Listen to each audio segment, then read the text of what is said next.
El artículo 18 de la Constitución nos da derecho a estar informados e informar sin censura, sin reservas y con responsabilidad. La investigación periodística nos permite encontrar evidencias para sacar a la luz verdades ocultas. Nuestra misión es presentar esas evidencias porque las evidencias nunca mienten.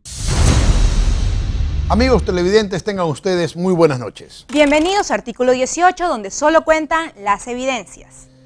Hoy les tendremos los detalles sobre la adjudicación del famoso bloque Zingue, un campo de petróleo que permaneció abandonado por 15 años y cuya adjudicación al consorcio DGC fue señalado como irregular por la Contraloría General del Estado.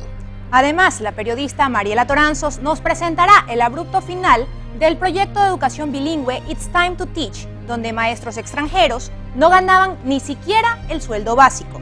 Empezamos. Uno de los casos mencionados al momento en que se investigaba por asociación ilícita al ex vicepresidente Jorge Glass fue la adjudicación del campo Zingue, pues según un informe de Contraloría, habría irregularidades. Así fue como terminaron vinculadas al proceso más de 20 personas. Lucero Llanos nos trae los detalles. Ubicado en la provincia de Sucumbíos, el campo Zingue fue explotado por primera vez en 1991. Hasta 1997, de estas tierras se extrajeron solo 447.000 barriles de petróleo. Sin embargo, en ese año se detuvieron los trabajos, convirtiéndose en lo que se denominaba un campo marginal, es decir, que no producía ningún beneficio al Estado ecuatoriano. Por más de 15 años permaneció así, sin producir mayores beneficios al Estado. Se trata del campo Zingue, un terreno de 3.446 hectáreas ubicado en la oriental provincia de Sucumbíos. Y es que, aunque en 1991 se inició su explotación, el rendimiento obtenido de apenas 447.000 barriles de petróleo no fue suficiente para que el Estado considerara rentable mantenerlo operativo. De las dos perforaciones que se realizaron, una rindió medianamente y otra resultó seca, por lo que en 1997 desistieron de más intentos y declararon a este terreno como campo marginal. De marzo de 2008 hasta el 2 de febrero de 2011, estuvo a cargo del Consorcio Petrolero Amazónico, formado por algunas empresas, entre las que constaba DIGOIL Consultoría y Servicios Petroleros Compañía Limitada.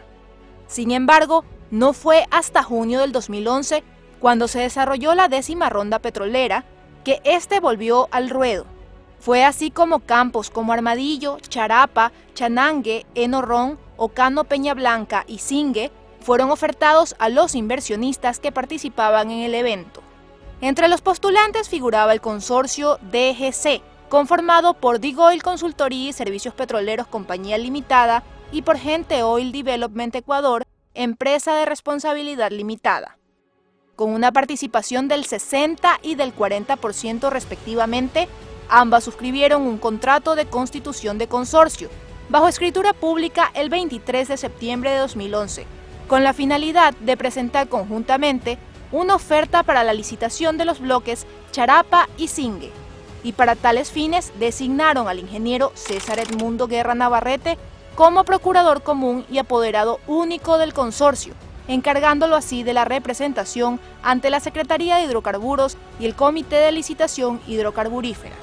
Luego de 10 meses de negociaciones, el 30 de abril del 2012, el entonces ministro de Recursos Naturales No Renovables, Wilson Pastor, anunció la asignación del bloque Zingue al consorcio DGC para su exploración y explotación, y ese mismo día se suscribió el contrato entre las partes bajo la modalidad de prestación de servicios. Según una nota de Diario El Comercio de esa fecha, la tarifa por barril extraído señalada para el campo Zingue fue de $33.50, mientras que los precios suscritos por otros consorcios a cargo de los otros dos campos marginales adjudicados fueron de $32.90 y $35.60.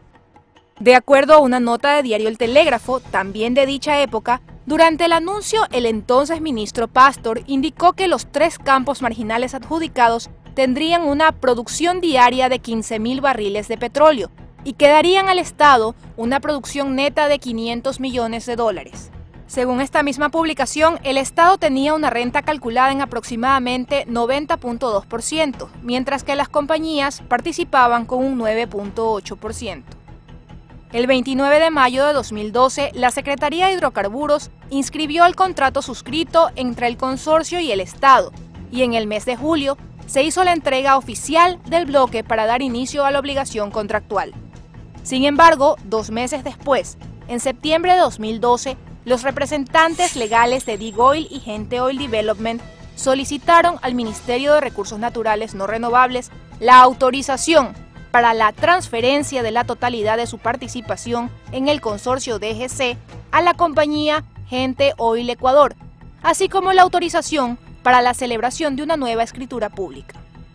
El 1 de noviembre del 2012, los representantes legales de Dig Oil y Gente Oil Development reformaron su solicitud en el sentido de que la operación del bloque continúe a cargo de Dig Oil.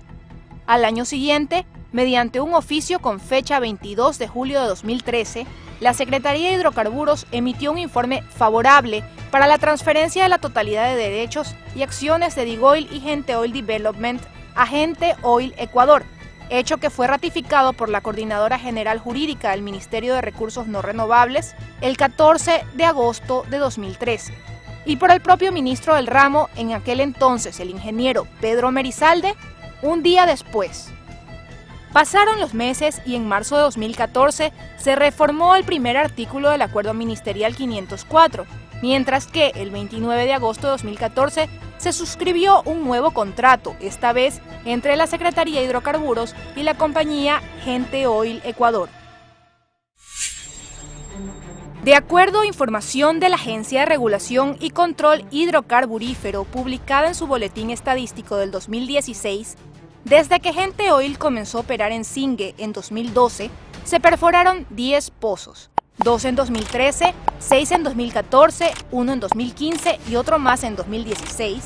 Se extrajeron 1.4 millones de barriles netos en 2014, 2.2 millones de barriles netos en 2015 y 1.7 millones de barriles netos en 2016, y se invirtieron $3.9 millones en 2012, 18.7 millones de dólares en 2013, 43.9 millones en 2014, 45.8 millones en 2015 y 8.3 millones en 2016.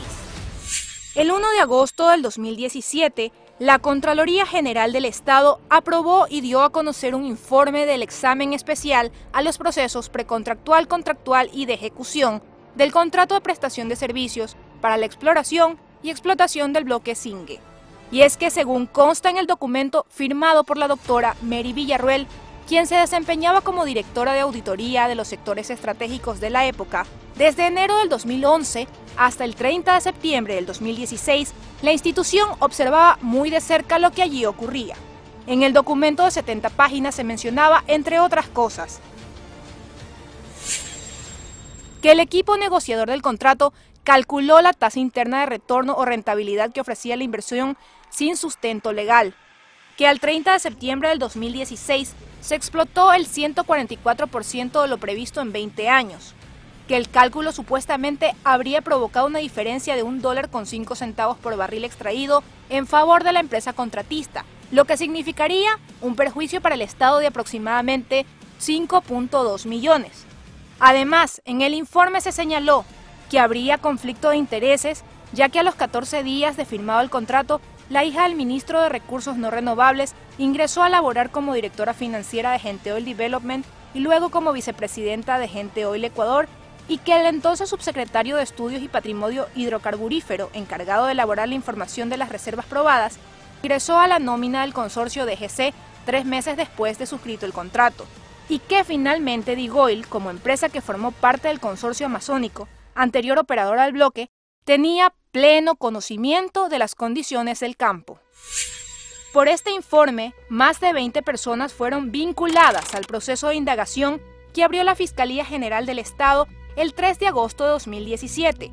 Entre ellos figuran funcionarios de la época que, como Jorge Glass, Carlos Pareja Yanuseli, entre otros, ostentaron cargos en el Comité de Licitación Hidrocarburífera, Ministerio de Recursos Naturales No Renovables, Ministerio de Hidrocarburos, Secretaría de Hidrocarburos, comisiones de evaluación y equipo de negociación, así como los representantes y o apoderados de las empresas DIGOIL y Gente Oil. Según declaraciones del fiscal Carlos Vaca Mancheno, recogidas por Diario El Telégrafo y publicadas el 7 de agosto del 2017, la investigación por presunto delito de peculado podría tomar hasta 2 años. Como Contralor del Estado, yo soy juez de cuentas. No me compete polemizar con expresiones típicas de actores políticos. Los procesos en la Contraloría no se resuelven, ni se van a resolver, con presión política, con espectáculos mediáticos y mucho menos desde una soberanía de Twitter. El 1 de marzo, el Contralor subrogante Pablo Celi pidió a la Fiscalía que se incorporara al expresidente Rafael Correa en el expediente abierto en contra del ex vicepresidente Jorge Glass y otros, debido a que, según Celi, Correa sí conoció sobre la negociación y como supuesta prueba vinculante, Celi presentó una carta de 3 páginas con fecha del 26 de enero de 2011, remitida por el entonces gerente de DIGOIL, César Guerra. Sin embargo, para los representantes de Gente Oil, el informe de Contraloría presenta aseveraciones maliciosas y a su juicio, su caso habría sido politizado. A decir de Silvana Pastor, vicepresidenta administrativa financiera de la empresa Gente Oil, el informe realizado por la Contraloría carece de sustento técnico y legal. El equipo de auditoría que hizo este informe no tiene ningún tipo de conocimiento técnico.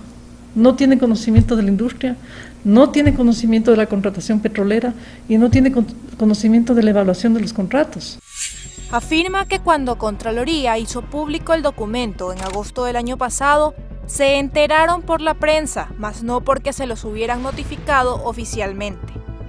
Aún así, manifiesta que han estado prestos a colaborar en las investigaciones, que acudieron a las entidades por voluntad propia y que desde que inició el proceso han presentado los descargos correspondientes, tanto en Fiscalía como en Contraloría, para señalar los errores que tendría en los siguientes aspectos.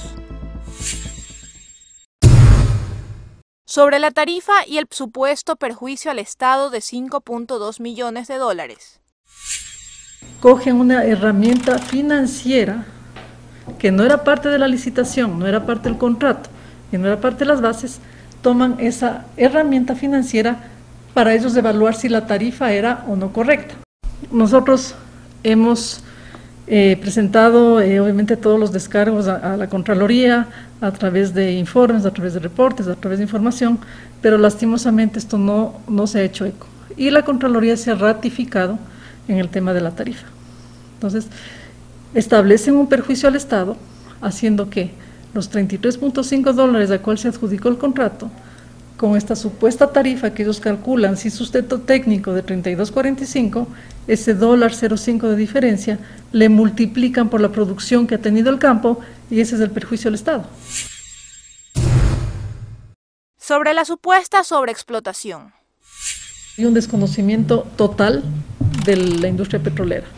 Primero, un campo no se sobreexplota, un campo lo que se busca es que si se le pone a consideración de unos inversionistas extranjeros, lo que se busca es que el inversionista venga y con su inversión busque generar mayores beneficios para el Estado. ¿Cómo puede la Contraloría hablar de una sobreexplotación de un campo? A nosotros nos entregaron en la licitación un campo con actividades mínimas, no máximas. Entonces, mínimo teníamos que producir 2 millones de reservas y teníamos que encontrar mayores reservas a través de la perforación de más pozos. Sobre la adjudicación. Ningún ministro puede coger y adjudicar un campo. El ministro lo que hace es acoger una recomendación de la comisión de licitación. La comisión le dice, hemos hecho todas las evaluaciones técnicas financieras y recomendamos que se adjudique este campo porque es beneficioso para el Estado. El ministro, llámese Wilson Pastor, el ministro que esté en ese momento, tiene que acoger la recomendación.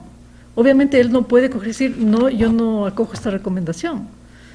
Entonces, el pensar que él adjudicó a dedo este contrato no tiene sustento alguno. Y eso obviamente con todos los documentos de la licitación se demuestra. Sobre el presunto conflicto de intereses. José David Burgos es un funcionario de la Secretaría de Hidrocarburos en su momento, que formó parte sí de la licitación, pero no tenía cómo tener información privilegiada.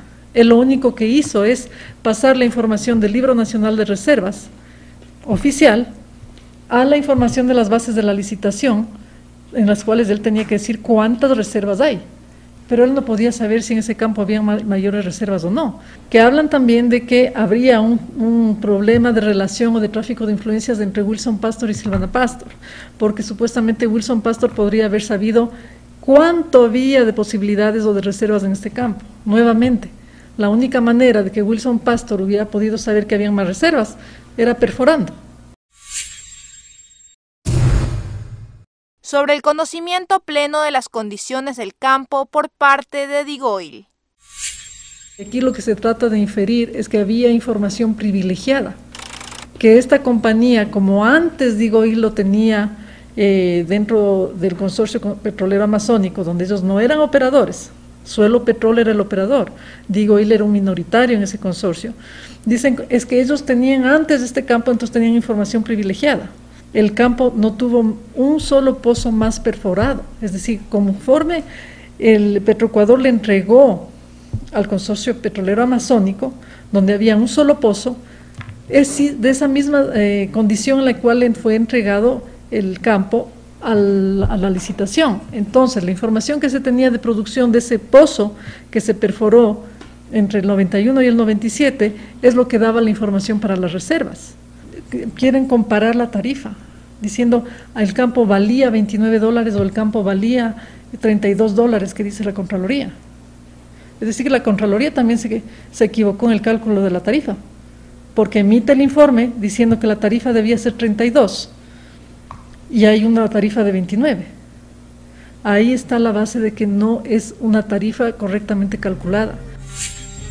La representante de Gente Oil recalca que estas argumentaciones las han presentado hasta el cansancio con documentación en mano en las instancias de Contraloría y en Fiscalía, pero que hasta el momento no han recibido respuestas favorables. Artículo 18 también solicitó la versión de los representantes de DIGOIL, empresa que formó parte del consorcio DGC y que anteriormente operó el campo como consorcio amazónico, a través de un correo electrónico dirigido a la dirección mencionada en su página web. Sin embargo, hasta el cierre de esta edición no recibimos respuesta alguna. El pasado miércoles 14 de marzo, el expresidente rindió su versión libre y voluntaria durante aproximadamente una hora, a través de videoconferencia desde el Consulado de Ecuador en Bruselas, Bélgica. La fiscal Jimena Molina fue la encargada de receptar sus declaraciones en diligencia reservada en la Fiscalía de Pichincha, a donde también acudió Alexis Mera, exsecretario jurídico de Presidencia y actual abogado del exmandatario. Lo único que le ha hecho el contador de una manera de lo más desacertada es pretender involucrarlo por una carta que no ha leído. De las miles de cartas que llegan a la presidencia del campo, de muchas cosas, por una carta que no ha leído pretende involucrarlo. Me parece una cosa bárbara. Y eso es lo que ha dicho, que él no ha leído la carta, que no conoce el tema. Esperamos que las investigaciones y el proceso judicial se lleven con transparencia y sobre todo con justicia, para que el Ecuador no sea perjudicado, pero tampoco que se acuse falsamente a personas que no tienen nada que ver. Gracias por la investigación, Lucero. Al regresar, profesores extranjeros a precio de promoción y la sorpresiva suspensión del último programa de enseñanza de inglés impulsado por el Ministerio de Educación.